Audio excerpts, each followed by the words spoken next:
Now listen carefully and answer questions 31 to 40. I'm a past student of this university, and I'm joining some others on this career day to tell you about my job, as it may be something you've never thought of doing. I'm a patent attorney. Some of you probably know what that is, but for those of you that don't, I'll explain. If someone has a new idea or invention, they can ask for a patent. It gives the owner the right to stop other people from using that invention. A patent is granted by the government to inventors, or more usually these days to a company. It is for a certain time period, usually a maximum of 20 years. So during that period, that idea or invention cannot be claimed to have been invented by someone else.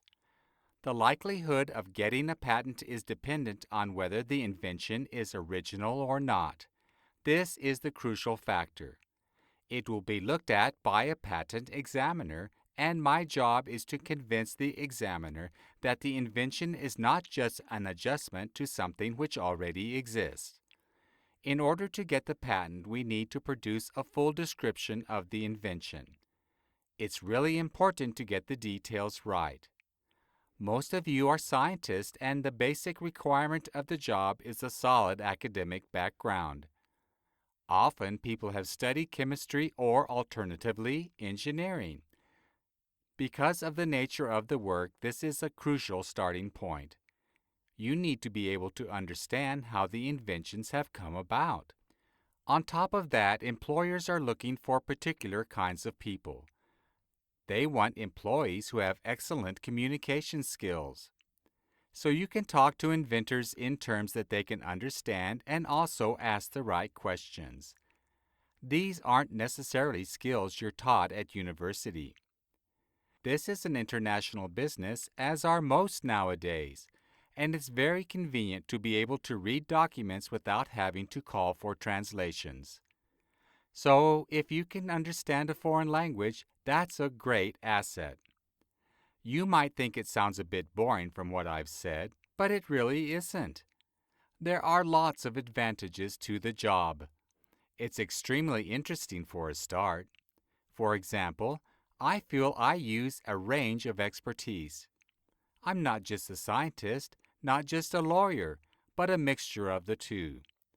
Although it takes quite a long time to qualify as a patent attorney, anything from 4 to 6 years, after that, you can earn a high salary which compares very well with other similar professions.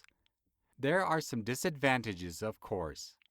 It can be rather lonely as you tend to sit in front of a computer for most of the day. Even if you have colleagues, you will all be working separately. And there isn't very much flexibility with location. Almost all vacancies for trainees are city-based.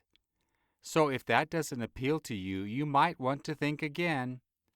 You do get to travel a bit to meetings with clients. And there are also visits to court. So what kind of organization might you end up working in? Well, many people work in industrial companies. The big ones have their own patent departments. The kind of product you might work with there will range from food to heavy equipment, from biotechnology to the car industry. Basically, any organization where significant time and money is put into research and development to get ahead of the market. There are also many private practices, and some of these will have areas of special interest. Finally, it's possible to get a job in various government offices. In those departments, you'll probably be looking at applications for patents and making decisions about them. I really love my job, so I hope I've persuaded a few of you that it's worth thinking about. If anyone wants to come and ask questions, I'm happy to answer them.